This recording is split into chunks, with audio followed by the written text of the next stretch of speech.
of war's darkest moment unfolding in Gaza. Cyclone Dana lashes eastern India.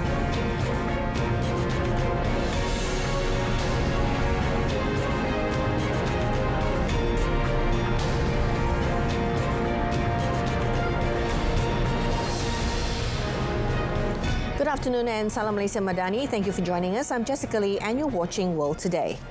United Nations Human Rights Chief Volker Turk warns that the Gaza's war's darkest moment is unfolding in the north of the territory, where Israel claimed it is carrying out a ground offensive to stop Hamas from regrouping. Now, according to Turk, the Israeli occupation forces are also subjecting the entire Gaza population to bombing, siege and risk of starvation. Turk called on world leaders to act, saying states had a duty under the Geneva Conventions to ensure respect for international humanitarian law. Now, this comes as the head of the World Health Organization, WHO, said he was deeply disturbed by reports that Israeli troops had raided one of the last functioning hospitals in northern Gaza.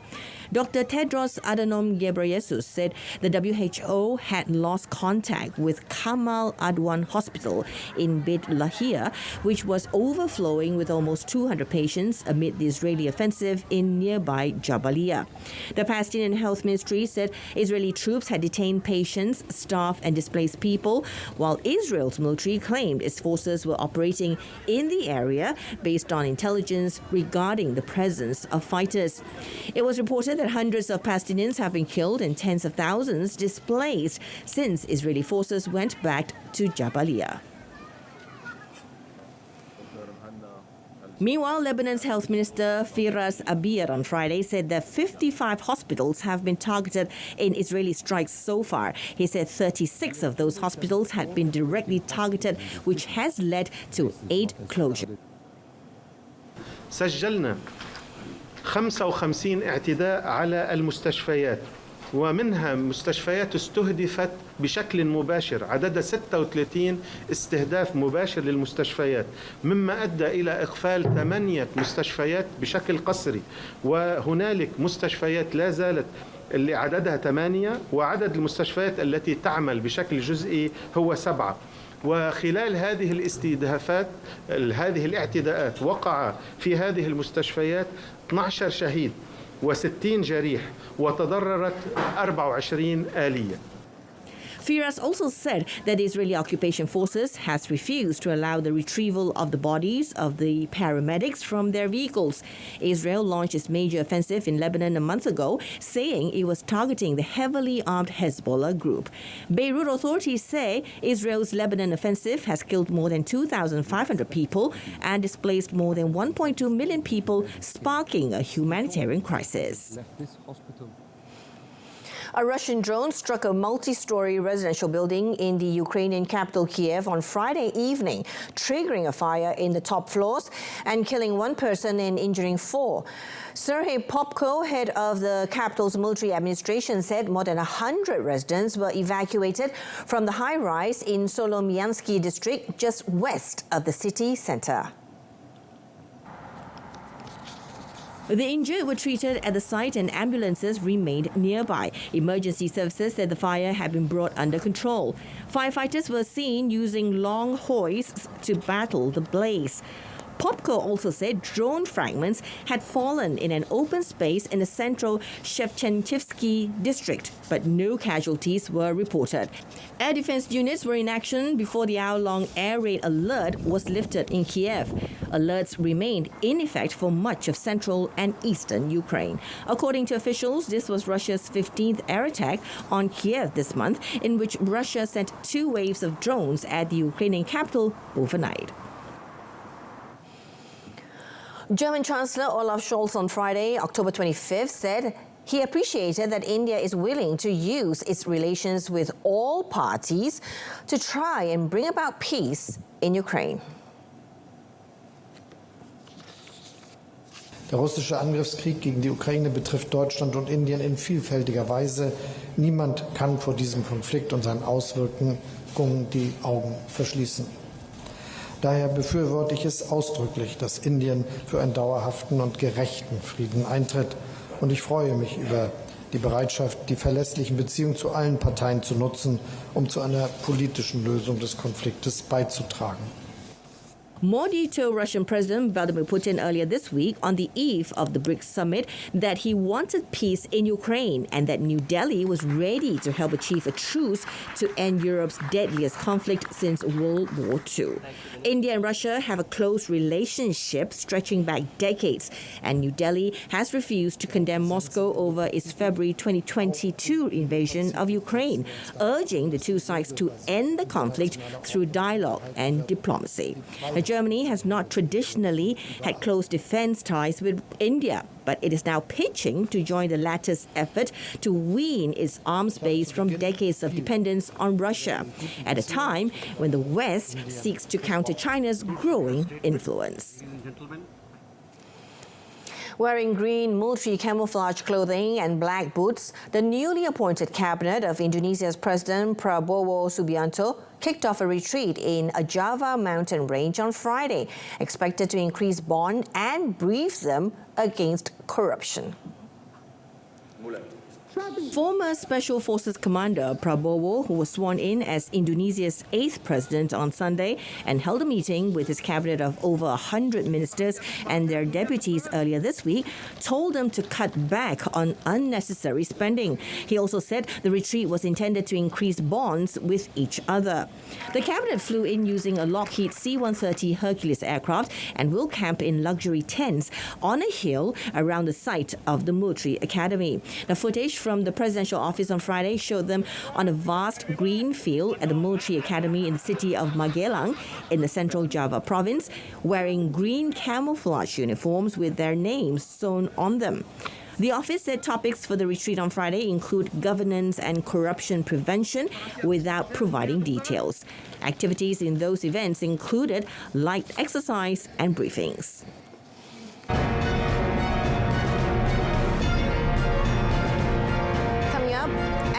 Abercrombie and Fitch CEO pleads not guilty to sex trafficking.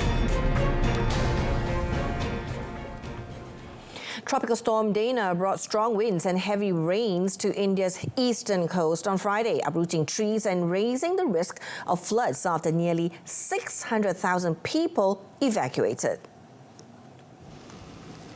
The storm made landfall late Thursday night in Odisha state, with maximum sustained winds of around 110 kilometers per hour and gusts of up to 120 kilometers per hour.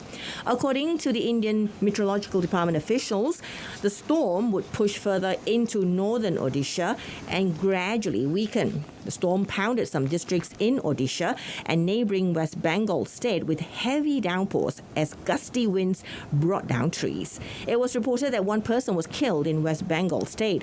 Schools were closed and more than 200 trains were cancelled.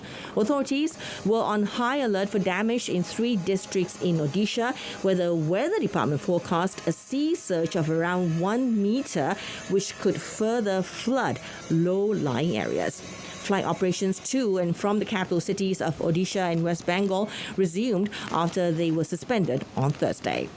Climate scientists said severe storms are becoming more frequent in South Asia. Global warming driven by planet-heating gases has caused them to become more extreme and unpredictable. Now, Mike Jeffries, the former longtime chief executive of Abercrombie and Fitch, pleaded not guilty to charges he ran an international sex trafficking scheme while leading the clothing retailer. Jeffries, 80 years old, who led Abercrombie from 1992 to 2014, entered his plea to 1 count of sex trafficking and 15 counts of prostitution before U.S. Magistrate Judge Stephen Tisioni in Central Islip, New York, in that state's Suffolk County.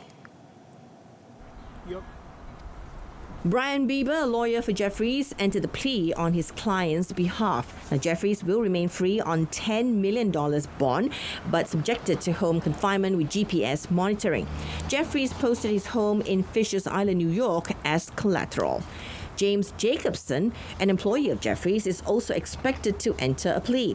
Jeffries' partner, Matthew Smith, a dual U.S.-British citizen, was ordered detained and will plead later. Now, both face the same charges as Jeffries. Prosecutors said the alleged scheme ran from 2008 to 2015. They said Jacobson acted as a recruiter, paid men to have sex with him, and then choose who would be paid to travel to Manhattan, the Hamptons, and several countries around the world to have sex with Jeffries and Smith. Prosecutors said dozens of men were victims, including 15 identified in the indictment. Russia's central bank hiked its key interest rate by 200 basis points on Friday to 21%, the highest level since the early years of President Vladimir Putin's rule, when Russia was recovering from the chaos that followed the collapse of the Soviet Union.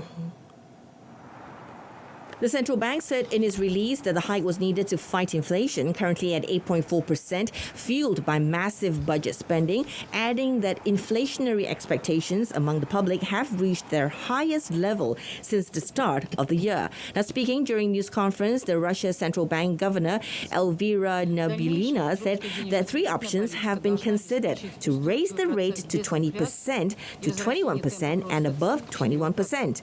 The option of holding the rate was not considered. The bank also updated its inflation forecast for 2025 to 4.525%, signaling that the 4% target for the next year was out of reach. Now, most analysts had expected a 100 BPS hike. The decision takes into account Russia's new draft budget, seen as inflationary due to increased military spending and a higher than expected deficit of 1.7% of GDP for this year. The Panama Canal operators announced that the canal had earned record annual revenues of almost $5 billion, despite a reduction in ship traffic due to a drought.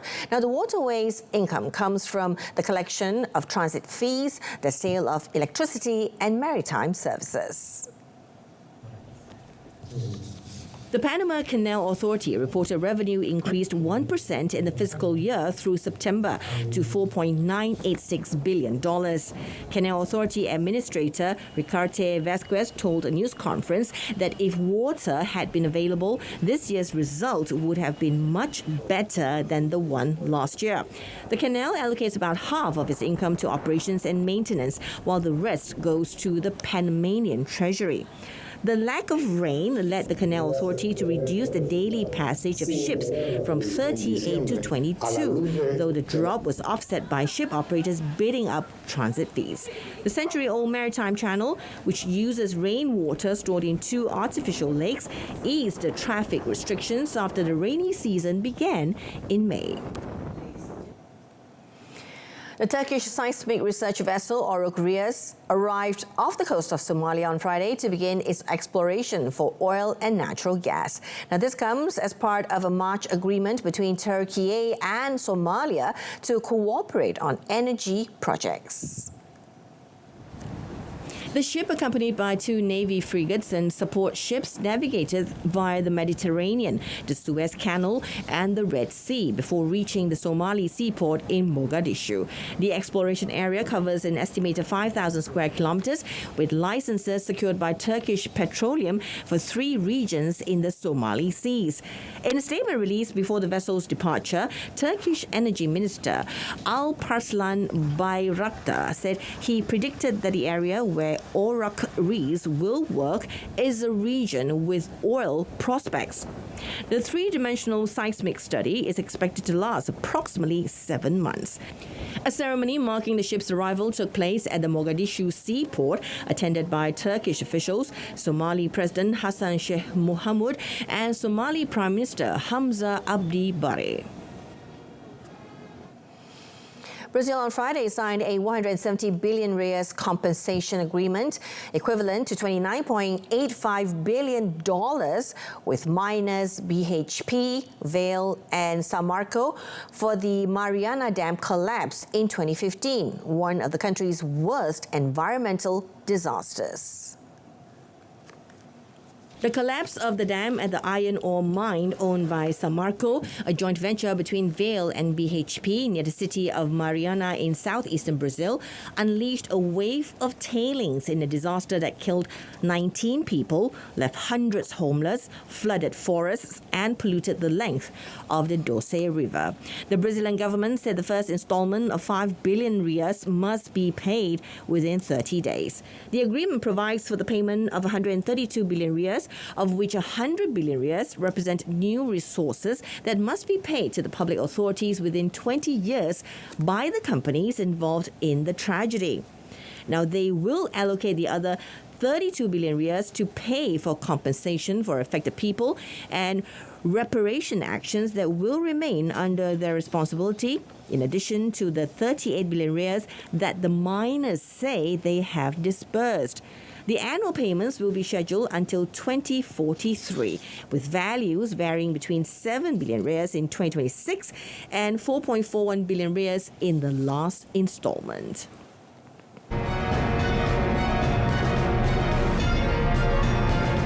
Coming up in sports, Vinicius and Mbappe among candidates tipped for Ballon d'Or award. Sabah FC continued their Super League 2024-2025 in style when they managed to bring home 3 points by beating the hosts Penang FC 4-0 at the City Stadium Pulau Pinang last night. The absence of head coach Akmal Rizal Ahmad Rakli, who was rested, had an impact on the hosts' pattern of play when their goal was conceded as early as the second minute of the game, thanks to a left-footed strike by Sabah FC striker Sadil Ramdhani. The visitors' second goal came 4 minutes later through defender Gabriel Perez from a free kick, followed by a third goal in the 35th minute, which was scored by Stuart Wilkin from outside the box.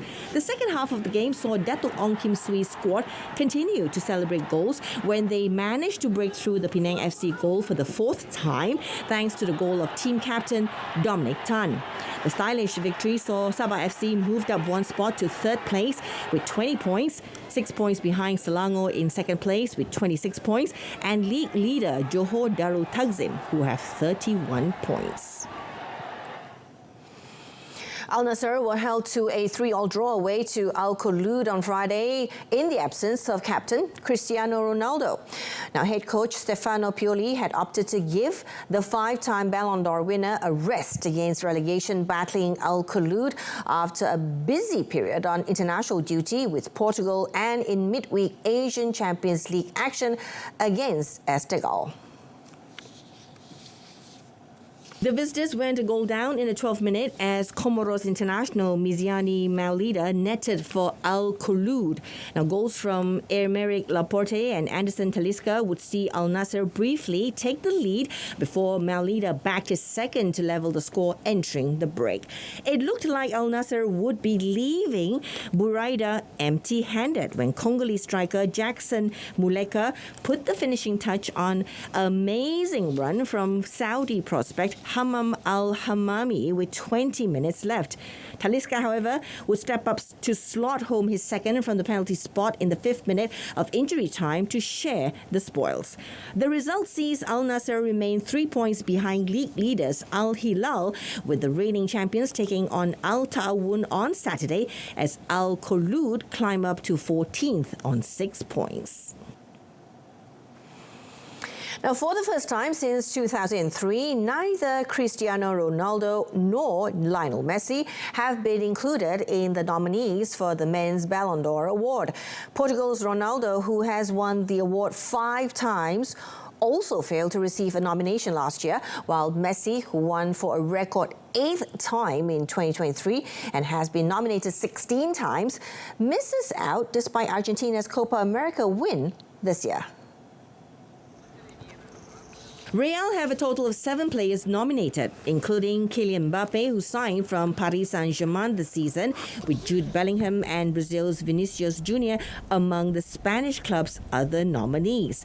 Now, Spain, winners of Euro 2024, have 6 players nominated, including 17-year-old Barcelona winger Lamine Yamal, along with Nico Williams, Alejandro Grimaldo, Dani Olmo, Rodri and Dani Carvajal, who also won the Champions League with Real Madrid. England, runners-up to Spain at Euro 2024, have 5 other nominees, apart from Bellingham, Harry Kane, Bukayo Saka, Declan Rice, Cole Palmer and Phil Foden. In the women's Ballon d'Or Feminine, Champions League winners Barcelona have 6 nominees in total, including last year's winner Aitana Bonmati.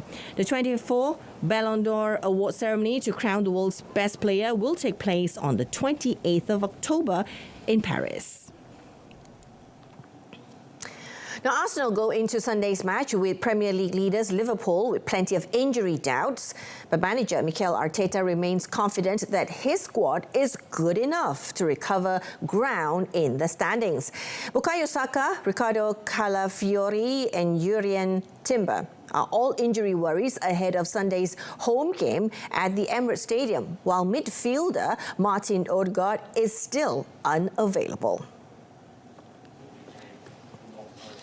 This is the game, you know. Obviously, we didn't want to be in that situations, but we are really lucky as well to have the squad that we have, to have the players that we have, to have the attitude that we have when it comes down to reacting against a difficult situation. And don't feel sorry for ourselves.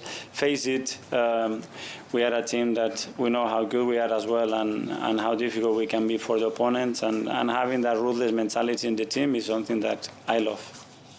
Defender William Saliba is suspended after his red card in last weekend's loss at Bournemouth, Arsenal's first defeat this season, to add to the manager's problems. But Arteta remains upbeat despite the difficulties. Liverpool, under new manager Arne Slot, have also lost 1 league game after winning their other 7 and have 1 point lead over champions Manchester City, with Arsenal 4 points off the leaders in third. Paris Saint-Germain will take their wage dispute with Kylian Mbappe to court after the French Football League's governing body, or LFP, ruled in favour of the France skipper on Friday and ordered the Ligue 1 champions to pay him the salary he has claimed. French media reported the 25-year-old, who had a fallout with the club last year after refusing to sign a contract extension, is seeking around 55 million euros. Now, last month, Mbappe had refused an offer from the LFP to mediate on the issue. The National Joint Appeals Commission heard the parties and ruled in favour of Mbappe, who made the switch to Spanish giants Real Madrid in the close season. However, PSG said they will be forced to bring the case before the competent courts, while still trying to find an amicable solution with Mbappe, who became the French club's all-time top scorer during his 7-year stay in the capital. Mbappe may have to take the case to Labour Court if he is to win the dispute. French media reported last year that Mbappe had agreed to forego loyalty bonuses if he left PSG on a free transfer. And let's take a look at tennis. Alex de Minaur came from behind to beat Jakub Mensik and move into the Vienna Open semi-finals on Friday, where he will meet Karen Khachanov later today. Now, the number 2 seed dropped the first set in a tie-break, but rallied back to win 6-7, 6-3, 6-4 over the Czech. Now, the win also keeps alive the Aussies' hopes of qualifying for the ATP finals. Mensik was the first to switch gears as the opening set went into a tiebreak. He employed aggressive ground strokes and forced errors from the Australian to claim the first set 7-6. He fired 24 winners in the first set, including 9 aces. De Minaur responded by earning a crucial break in the 6th game of the second set and leveled the match by clinching the set 6-3. The Australian improved his serve and won 70% of the points behind his first delivery. Now, going all in, the Australian broke Mensik again in the 5th game of the 3rd set and stayed in control for the rest of the match. De Minaur is currently 9th in the rankings with a top 8 qualifying for touring. Despite the loss, Mensik remains on track to qualify for the next-gen ATP finals in December.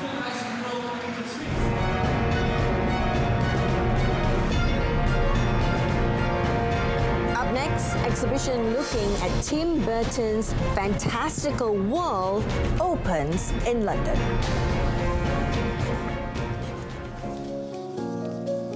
As the days get shorter and nights get longer, Copenhagen's Tivoli Gardens is celebrating Halloween with a Nordic flair. Tivoli Gardens, in the center of the Danish capital, is marking its 19th Halloween celebration since 2006. As darkness fell, eerie decorations were lighting up the venue, and visitors stopped to snap pictures of glowing orange jack-o'-lanterns and the thousands of pumpkins decorating the amusement park. Now, other attractions included spooky pictures of wolves, bats, and witches projected onto the park's roller coaster. I find it beautiful. All this orange everywhere, that's beautiful, and the music fits in very well. The orange and all the staging. That's beautiful. It's very wonderful, Copenhagen. I love the feeling that I get when I see a child see us, and they're not scared. They're just like in awe. They're like, oh my God. And it's so nice to know that you can create like a fun core memory for them and give them a great experience. Tivoli said the garden was decorated with a total of 22,100 pumpkins, some of which will be donated to Copenhagen's zoo animals at the end of the celebration. A Nordic village complete with hay bales, pumpkins and wooden houses was built in the park's center for visitors to explore as well. From Edward Scissorhands and Wednesday costumes to Beetlejuice and Corpse Bride sketches, an exhibition opening in London on Friday delves into the fantastical world of US filmmaker Tim Burton. Held at the Design Museum, the world of Tim Burton showcases a range of objects, including some of the director's early childhood sketches to items from his latest productions. On show are drawings and figurines from Burton films like The Nightmare Before Christmas and The Corpse Bride, as well as costumes from his movies, including Sleepy Hollow and television series Wednesday. One thing that might be lesser known about Tim is his vast contribution to stop-motion animation. He trained as a character animation designer at Disney and has produced 4 beautiful stop-motion films: Corpse Bride, Frankenweenie, Nightmare Before Christmas. And we've got lovely armatures from those films, from his puppet makers. Again, kind of sketches and drawings that show the very detailed and handmade process behind stop motion. The exhibition looks at how Burton's original sketches have been brought to screen, as well as his collaborations with longtime partners, including costume designer Colleen Atwood. Personal artwork is also on display. The exhibition has toured around the world for over a decade, and the show at the Design Museum, running until the 21st of April 2025, is its final stop. And that concludes today's edition of World Today. In our top story, UN warns of war's darkest moment unfolding in Gaza. I'm Jessica Lee. From the river to the sea, Palestine will be free. Thank you for joining us.